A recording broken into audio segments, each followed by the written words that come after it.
In Greek mythology, Procrustes was a robber who invites travelers to spend the night at his home. However, as soon as the traveler were in his house, Procrustes would tie them to an iron bed.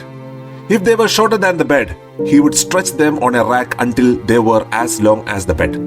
If the guests were taller than the bed, Procrustes would cut off their legs until they fit. In either case, his victims died.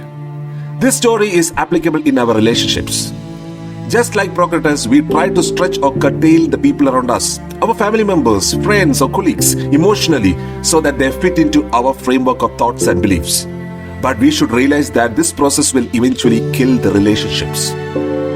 Friends, let's try to accept people the way they are, not the way we want them to be.